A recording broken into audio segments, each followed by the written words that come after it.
Direto da redação. Nós vamos chegar agora à cidade de Campos dos Goytacazes, vamos, porque ontem o prefeito aí da cidade de Campos, o Vladimir Garotinho, ele reuniu secretários, ele reuniu subsecretários, juntamente com o vice-prefeito Frederico Paes. Era uma reunião que ele propagava internamente que ia acontecer e todo mundo esperava que o Vladimir anunciasse ontem a saída dele do governo para disputar um mandato de deputado federal, que poderá, o que deverá até acontecer. Mas o que houve lá foi o seguinte, o Vladimir ele deu uma rateada, e só anuncia em abril o que ele vai fazer. Mas o fato é dessa reunião, aí você tem a imagem aí da reunião, é que a nossa colaboradora, Matilde, muito bem apessoada, a Matilde tá com um peito novo, ela botou assim um peito de silicone, tá com um bumbum também com silicone, tá toda turbinada, e ela encantou os vigias que estavam na porta, o pessoal olhou, falou, meu Deus, que mulher é essa? Ui. Olha aqui, meu amor, deixa eu falar uma coisa pra você. Larga a vida dos outros, vai cuidar da sua vida. Mas Matilde entrou na reunião para cuidar da vida dos outros, para olhar tudo que estava fazendo lá. E Matilde estava com a canetinha e gravou a reunião todinha para nós. Matilde embarcou hoje para Brasília, já está lá no Galeão embarcando para Brasília, obviamente, porque começa as sessões em Brasília hoje, ela vai para lá seduzir os deputados e senadores para trazer também segredos de Alcova. Né, Matilde? Adoro! Matilde tá me ouvindo. E Matilde não mente. Matilde mata a cobra e mostra o pau, literalmente. Mas vamos aqui ao que disse ontem o prefeito Vladimir Garotinho, e tem uma reportagem aí no Portal Viu sobre isso também, tá? Vamos tentar achar aí. O que o Vladimir disse ontem? Quer que eu mande aqui o link da reportagem? E eu achei muito interessante aqui algumas questões, porque são sincericídios, né? O Vladimir ele teve assim um acesso espontâneo de sinceridade nessa reunião de ontem. Entre outras coisas, Vladimir assume o fracasso no transporte. Ele admite que o transporte público na cidade é um fracasso. Aí está a reportagem do Portal Viu. Ele admite isso, olha, fracassamos, não consegui devolver o transporte público à cidade. Transporte público cuja crise começa no governo da mãe do Vladimir, da Rosinha Garotinho, atravessa o governo do sucessor Rafael Diniz, cai no colo de Vladimir, ele prometendo resolver o problema, não conseguiu, fala não resolver. Ele admite falhas na área de saúde. Ele admite também que tem falhas assim, em vários setores que a reunião está gravada. A gente vai começar a colocar aqui, os trechos, alguns trechos da reunião. Nessa questão, por exemplo, do transporte público, vamos aqui o que diz o Vladimir Garotinho na gravação que a Matilde nos trouxe. Põe aí, por favor. Ninguém dentro do nosso governo, do nosso grupo político, desmerecendo o nosso trabalho. O trabalho de vocês. Não pode. Suledil uma vez me ensinou, a gente pode errar no varejo, não pode errar no atacado. Aonde nós erramos no atacado? Tem um. E eu tenho assumido ele publicamente. Eu não consegui resolver o transporte público. Não consegui. Erro só meu? Também. Erro dos secretários que passaram por lá? Talvez também. Mas o nosso projeto, que tinha tudo para dar certo, o financiamento que nos ofereceram era impossível, mediante o projeto que nós apresentamos. Davi estava lá desde sempre. Davi ajudou a escrever o projeto. O maior projeto, do Brasil, de mobilidade urbana, de financiamento de nova frota, foi o de Campos, aprovado no PAC. Foi aprovado pelos técnicos do governo federal, estava aprovado. Com financiamento pelo BNDES. Não era isso, Davi? Já tínhamos a minuta do BNDES para assinar. 540 milhões de reais para a renovação de toda a frota do transporte de Campos. Toda a frota. Com uma carência de 36 meses para começar a pagar o financiamento. Não era dinheiro dado pelo governo federal, era um financiamento. Quando chegamos lá no dia da apresentação do PAC, trocaram de BNDES para a Caixa Econômica Federal e a carência, que era de 36 meses, caiu para 12 meses de carência para pagar 540 milhões em 12 meses.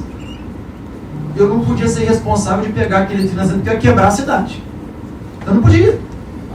Controladoria Geral da União está questionando o Ministério das Cidades por que Campos, que é a maior proposta, não conseguiu fazer. Isso eu nem sabia, mais uma informação para eu falar. Porque estava lá, eu lembro, eu recebi. Campos dos Goytacazes, 538 milhões BNDES. E as condições? 36 meses de carência, mas não sei quanto para pagar, com taxa de juros de tanto. Quando eu cheguei lá no dia, me deram a proposta, não mudou, não é BNDES, mas não é caixa. Não é mais 36 de carência, é 12. Eu falei, não tem como pegar. Eu não posso pagar. Então eu não consegui resolver isso, tem uma série de fatores, inclusive esse que eu estou contando aqui. Podíamos ter resolvido. Mas tem coisa que foge do nosso controle. E aí, mais uma vez, se tem um deputado federal forte em Brasília dando tapa na mesa, eu acho que podia ter resolvido. Mas Clarissa não estava mais lá. É outro assunto. O semiárido é outro ponto. E aí o semiárido, com dor no coração, eu vou ter que dizer que quem não deixou aprovar foi meu amigo, não posso chamar da onça porque eu gosto dele, mas foi André Siciliano que não deixou aprovar, do Rio de Janeiro. Não deixou sancionar, né? Porque aprovado foi, tanto na Câmara quanto no Senado. Mas esse é assunto para outra hora. Olha só, vamos a alguns pontos. Eu tenho a reunião completa, viu? A Matilde gravou a reunião completa. Tá toda aqui, é uma reunião que foi quase uma hora de reunião. Tem a fala do Frederico Paes. A única coisa que Vladimir, ele não está explicando aí. Vamos lá, vamos ao ponto. Ônibus, financiamento. O Vladimir ligou para um prefeito no ano da eleição, que foi 2024, perguntando se esse prefeito iria tomar um empréstimo que seria com a Caixa Econômica Federal para colocar o transporte público financiado pelo governo federal. O prefeito falou com ele, olha, eu não vou colocar porque eu não quero pegar empréstimo, eu tenho recurso, eu vou colocar a primeira frota de ônibus aqui, com a bateria, com ônibus não poluentes, mas quero fazer isso com recursos próprios, com recursos meus. Então eu não vou, não tenho interesse. Ele falava que o juro seria alto, mas ele continuou prometendo ônibus, prometendo resolver o problema do transporte com esse financiamento, porque era campanha eleitoral. Ele não explicou na campanha eleitoral que o juro era alto, que ele não ia tomar um empréstimo. Ele continuou falando, prometendo ônibus, mas era campanha eleitoral. Agora ele diz o seguinte, que ele não tomou um empréstimo porque ele descobriu que o juro com a Caixa era mais alto que o BNDES. Ele já sabia disso lá atrás, mas ele não falou, ele continuou prometendo porque era ano eleitoral. Bom, esse aqui é um ponto. Aqui não vai intenção nenhuma de depreciar o governo de Vladimir, nada disso, porque Vladimir tem qualidades. Vladimir não é preguiçoso, Vladimir é trabalhador, ele tem qualidade como prefeito, né? Agora só que entre o que Vladimir fala e a realidade vai uma distância muito diferente. Esse é um ponto. Outra questão que ele fala, se tem um deputado forte em Brasília que dá porrada na mesa, teria sido diferente em termos de recursos vir para a prefeitura. Então, o deputado que está lá agora é Caio Viana. Ele já botou Caio ali, já jogou Caio no chinelo. Ele já deu uma cotovelada em Caio, Caio caiu lá atrás. E em outro ponto aí vai falar que Caio é terceiro suplente. Tudo é fato, tá? É tudo verdade, porque Caio é um deputado fraco. Ele é um deputado que ele não nasceu, ele não tem vocação para isso. Mostrou-se isso aí nessas vezes que ele esteve em Brasília como suplente, mostrou que ele não tem vocação para coisa. Pode ser qualquer coisa, mas esquece. Ele tem que esquecer política na vida dele, que não dá, não é o ramo dele. Nesse aspecto ele é muito diferente de Vladimir, que o Vladimir é proativo. Vladimir é entrão, Vladimir vai entrando, vai fazendo. Então, assim, tem essas peculiaridades, tem essas diferenças. E vamos a um outro ponto que ele fala, a questão do semiárido. Quem não aprovou foi o André Siciliano. Não foi aprovado por questão técnica, porque Campos não tem o clima semiárido. A prefeitura apresentou um estudo lá do Mendonça, que é aqui pesquisador da UENF, e o estudo nem fala que Campos é semiárido, que Campos tem período de grande estiagem e período de chuva, que é intercalado, mas não é semiárido, não caracteriza, não há estudo técnico mostrando que o clima em Campos é semiárido. Então, tecnicamente, aquilo não tinha a menor viabilidade. E quem sanciona não é André Siciliano, quem sanciona é o presidente Luiz Inácio Lula da Silva. Se tivesse viabilidade, ia sancionar. Então, assim, faltou viabilidade. São 3 pontos nesse primeiro trecho aí que a gente destaca. Mas nas outras gravações que nós temos aqui, que é muito extensa, a gente não vai colocar tudo agora, a gente vai colocar essa conta gotas, vai desdobrar isso em matérias. O Vladimir ele fala, por exemplo, ele reconhece que tem falhas na saúde,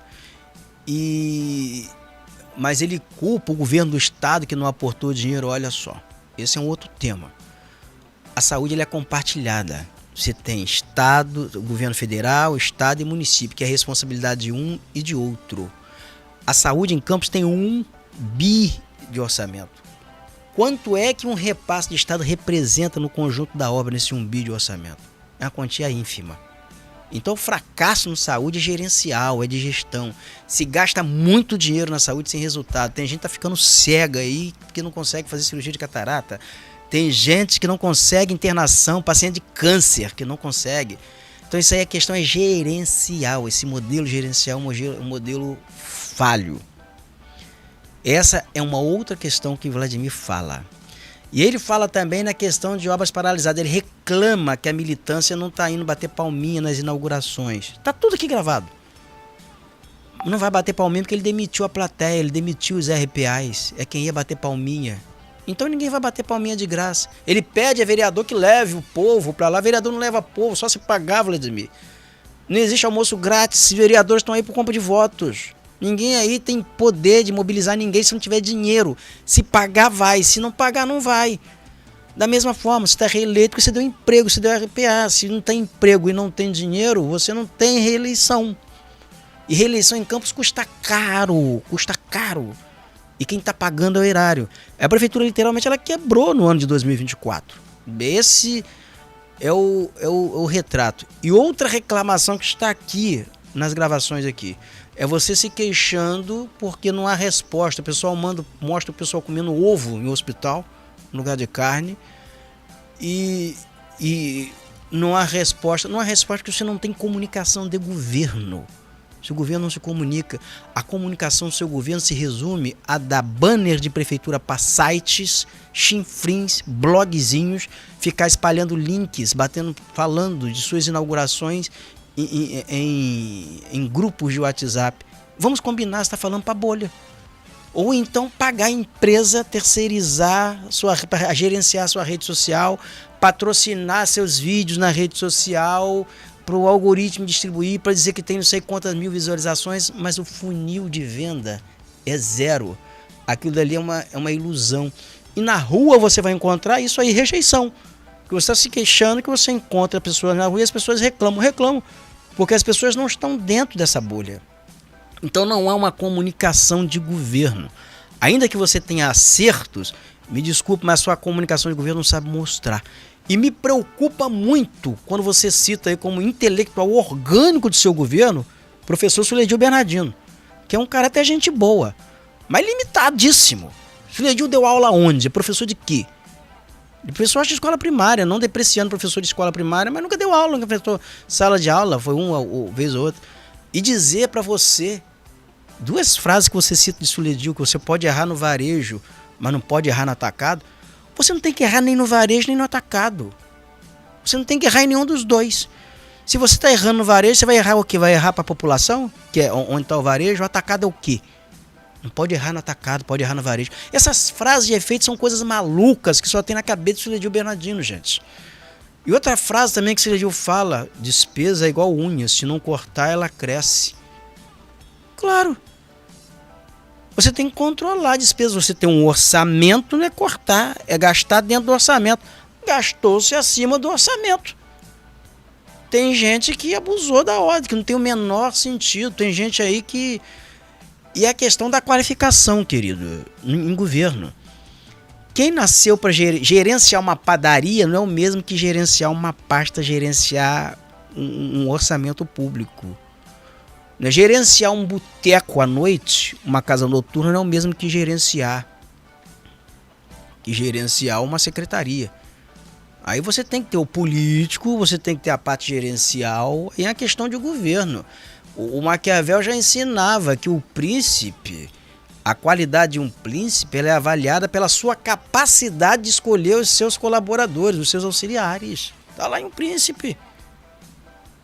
Então me desculpe, essa terceirização de culpa, aí como destaca aí a reportagem do Portal Viu, Eu acho que ela é inapropriada. E vou também a um outro ponto que me chama a atenção. Você cita também o professor Almir da UENF, que eu conheci como Almir Bandejão. Almir Bandejão, na UENF, ele se notabilizou por construir um bandejão e foi o único, talvez a única obra no mundo que eu vi que primeiro construíram o pé e esqueceram de colocar eletricidade, depois tiveram que quebrar a parede para colocar fio. E tornou assim um dinheirão da UENF. Então, assim, os intelectuais, o governo seu tá muito ruim, tá muito mal de intelectuais orgânicos. E outra coisa que você cita, que também nós vamos desdobrar em matéria, tá aqui nas gravações. Você fala que você tentou revitalizar o centro histórico, chamou o setor produtivo, se reuniu com o setor produtivo e o setor produtivo não aderiu ao projeto de revitalização. Sabe por que não aderiu? Porque o setor produtivo em Campos não existe. Está tudo quebrado. Campos é uma cidade quebrada, uma cidade falida. Não existe setor produtivo. Existe um grupo de pessoas fincados em entidades associativas querendo tomar dinheiro do poder público. Você vai chegar lá e vão bater palma para você, vai dizer que é lindo, vai dizer que é isso, mas se você não abrir o cofre para ele, não der dinheiro para eles, ó, saem correndo, você vai ficar na escada, sem a escada e com a brocha na mão. Foi isso que aconteceu. E outra coisa que ele falou aí também, ele disse que teve um grupo que queria desapropriar o livro verde, que ele desapropriasse para doar o prédio pro dono do livro verde, porque o prédio era alugado, a livraria mais antiga do Brasil, e a livraria fechou. Então queriam que a prefeitura entrasse no negócio para não deixar a livraria fechar, mas desapropriar o prédio e doar o prédio pro dono. Isso tá tudo que Matilde gravou tudo, só que são 1 hora de gravação que não dá nenhum programa. A gente vai ter que desdobrar aqui nesse programa aqui em capítulos, infelizmente, né? Porque Matilde ela é muito parcimoniosa, Matilde é muito atenta. E Matilde saiu daí apavorada. Matilde disse que ela saiu da sua reunião aí, o Vladimir, carregada. Saiu, era um negócio negativo, que ela saiu daí carregada. Disse que ela passou perto de um monte de vereador escondendo a bolsa dela, a bolsa Jorge Armani, porque ficou com medo. É uma figura mais fantasmagórica, mais assustadora do que outra. Então vai ter que escolher bem, escolher melhor as companhias, escolher... Oi? Põe aí o ônibus, ó, por quê? Olha como é que estão os ônibus hoje, olha, aí a cidade com mais de 500 mil habitantes. Olha a situação desse ônibus. Uma cidade com mais de 500 mil habitantes. Aí a culpa é quem? É do governo federal? Que é dinheiro para comprar ônibus? Esse município tem 3 bi de orçamento. Tudo bem que tem um custeio muito alto, mas é o custeio quem controla é a máquina. Ninguém aguenta, eles foram quase 20 mil RPAs. O Vainer Teixeira de Castro, que é vereador aí, foi secretário seu, ele é considerado o rei dos RPAs. Ele com aquele passinho dele, saltitante, ele foi o rei dos RPAs. Pelo amor de Deus, ninguém aguenta, não há máquina que aguenta, o Vladimir. Você está carregando o peso dessa tralha que você colocou no governo. Eu concordo com você quando você diz o seguinte, que você colocou uma equipe aí que não é capaz de defender o seu governo hoje, porque é um governo indefensável, eles não sabem nem o que falar, porque quando vai pra fila comprar carne, é um negócio de maluco. Eu fui recentemente comprar carne, entrei na fila de um açougue, você confere a imagem dos ônibus aí, viu? Fui comprar, parecia que eu era integrante do governo, o pessoal me cobrando, porque o governo tava isso, o governo tava aquilo, eu tive que explicar às pessoas, gente, eu fico pouco tempo na cidade de Campos, muito pouco por aqui, e eu não pertenço ao governo, não. Mas achava que eu estava na responsabilidade como repórter de denunciar, falar. Falei, não, o cara tá eleito aí pro segundo mandato. Não, eleito, mas aí agora ninguém votou, né? Todo mundo, agora o filho feio não tem pai. Aí começa a criticar e me cobrando como se eu pertencesse ao governo. Falei, não tem responsabilidade nenhuma com isso. Tem responsabilidade com isso. E a senhora tá cobrando, tá chorando na cova errada. A senhora tem que ir lá pra prefeitura, chorar na prefeitura, não é comigo. Então eu tô te dizendo, se eu, que não tenho nada a ver com isso, sou cobrado, você imagina os integrantes do governo. Mas nós vamos mostrar aqui, se for o primeiro capítulo, a primeira gravação que Matilde nos trouxe. Tem a segunda aí? Dá uma canja aí, bota a segunda gravação de Matilde aí, bota. Ela trouxe outra? Tem a outra? Põe aí a outra de Matilde aí que Matilde trouxe, por favor. Quem sabe que, por exemplo, portaria que não chegou nem a executar tudo que estava previsto no ano passado. Não é isso, controle? Ano passado, que foi um ano difícil, a gente tirou muita coisa, mas tem certeza que não executou o orçamento todo. No final do ano teve que tomar, ou manejar o orçamento. Você já sabe que vai ser assim, não vou dar para o orçamento, vou dar para outro, que precisa mais, vou contingenciar. Porque a gente tem tudo para fazer um bom ano. Tudo. Todas as condições. Todas as condições para fazer um bom ano. Um bom ano legislativo, um bom ano no executivo, um bom ano eleitoral, porque é o processo eleitoral que sustenta o nosso grupo político aqui, na cidade. Eu olho para a rua, gente, com toda a humildade do mundo. Eu não vejo outro grupo político com capacidade de gerenciar a prefeitura melhor do que nós. Só olha para a rua. Falam, mas não tem. Olha para a rua. Olha quem está aí. Olha para a oposição. Não tem um grupo político com mais capacidade do que nós temos aqui na cidade. Não existe. Além de tudo, com história, com serviço prestado. Olha, eu olho para vocês aqui, quantas pessoas de cabelo branco com serviço prestado de 40 anos nessa cidade. Vejo aqui também a turma mais nova com disposição para aprender, fazer, ir para a rua. Não tem.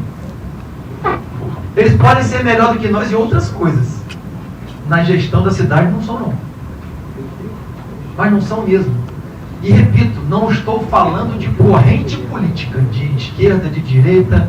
Aqui nessa sala tem de direita e tem de esquerda. Estou dizendo de grupo político, com conhecimento de administração, conhecimento de máquina pública, com bons relacionamentos no Rio, em Brasília.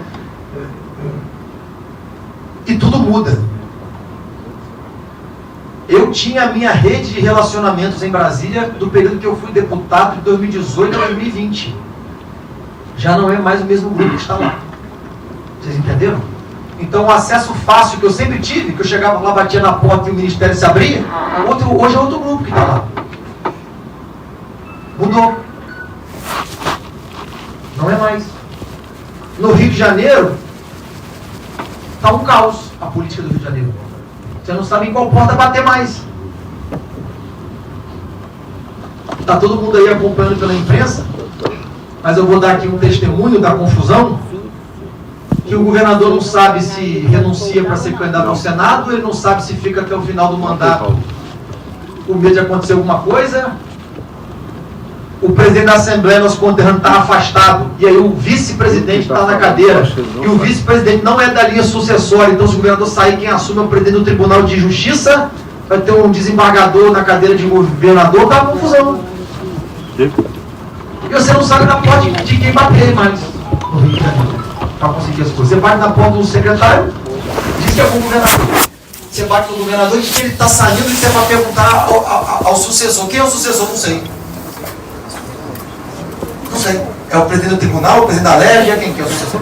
Quem sabe, né? Manda pra cá. O que o Vladimir está dizendo aí, em outras palavras, que o governo do Rio virou uma casa de P comandada por V. Não é isso? Vamos dizer aqui, vou chegar no popular aqui. É uma casa de PU comandada por VI. Não tá parecendo isso. Ele agora esculhambou foi o governo do estado. Mas é que ele fala a verdade, o governo do estado está confuso, tem uma confusão, não sabe onde bater. O network em Brasília mudou, porque o Campos não tem representação como deputado em Brasília hoje. Assim, alguns fatos que ele coloca, eles são reais, não são fatos deslocados da realidade. Mas o que você vai pegando ali é a terceirização de culpa que ele vai tentando fazer. Eu discordo, por exemplo, como ele disse que ele é o único... Olha só, hein? É o único grupo político capaz de gerenciar a cidade. Não tem mais ninguém capaz de gerenciar a cidade de Campos. E o grupo político, as pessoas estão ali de cabelos brancos prestando serviço à cidade. Não, Vladimir, as pessoas estão prestando serviço à cidade, não. Se as pessoas estão trabalhando para a cidade, sendo muito bem remuneradas. Tem gente aí com carro oficial. Tem gente aí que teve carro oficial preso aí, levando o pessoal para a escola de samba no Rio de Janeiro. Tem gente viajando para o exterior custeado com dinheiro aí da máquina pública. Tem gente se deliciando e que não teria o salário que tem na prefeitura se for trabalhar para uma empresa privada, porque não tem qualificação para isso. Então esse é o problema. Então as pessoas trabalham para esse grupo político em troca de nomeação, em troca de empregos. Então assim, vamos nos convencionar. E você está cobrando que essas pessoas vão para a rua, porque como muita gente perdeu o emprego, o pessoal não está indo para a rua, o pessoal não está defendendo o governo. Você sofre críticas no seio do próprio governo. Isso daí que você está sentindo. No seio da própria máquina, hoje o seu governo é criticado. E que grupo gerencial esse consegue gerenciar uma cidade com mais de 500 mil habitantes? Única cidade no Brasil com mais de 500 mil habitantes que não tem transporte público, não tem ônibus. Uma cidade que as pessoas não conseguem fazer cirurgia de catarata, que gerenciamento é esse? Que não consegue fazer consultas básicas. Eu tenho aqui uma paciente para mais de um ano. Setor de regulação não marca uma cirurgia e dá-lhe dinheiro em um hospital filantrópico, dá-lhe dinheiro despejado em um hospital filantrópico. O que estão fazendo com esse dinheiro? Essa rede filantrópica está fazendo com esse dinheiro, gente? Que não consegue fazer cirurgia de catarata? Que procedimento é esse? Então, assim, tem um mafuá e um monte de médico que a gente sabe nessas redes filantrópicas aí, que são donos de empresa que terceirizam serviços para a rede filantrópica. Então, são escoadouros de dinheiro. Isso aí tem que ser algum dia alguém fazer uma CPI sobre esse contrato com essa rede filantrópica, com todo respeito aos hospitais sérios. Eu tenho bons testemunhos aqui, tá? Eu tenho muito bom testemunho da Beneficência Portuguesa, e já fiz cirurgia, já fui paciente lá, fiz cirurgia na Beneficência. Tem muito boas experiências dos plantadores de cana. Tô aqui fazendo ressalvas, tá? Tem fazendo ressalva, porque já tive paciente lá e acompanhei trabalho da equipe médica dos plantadores de cana com esse paciente. Fez de tudo para salvar a vida desse paciente. O cara ficou lá, foi muito bem acolhido, a família muito bem acolhida. Então eu tô dando 2 testemunhos, Beneficência e plantadores de cana.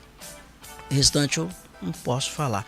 Da Santa Casa eu tinha quando era Benedito Marques, hoje eu não conheço, não sei como é o trabalho. Mas plantadores de cana e Beneficência Portuguesa, eu posso falar de antemão. Prestam um excelente trabalho. Mas nós vamos, durante a semana, nós vamos voltar aqui com esses áudios picotados, vamos mostrar outros trechos dessa reunião, mas na qual o Vladimir não decidiu ser candidato, não decidiu nada, só vai decidir em abril. Eu acredito que ele vai ser candidato a deputado federal, e com chances até de eleição, vamos admitir. Ele tem chance de se eleger deputado federal.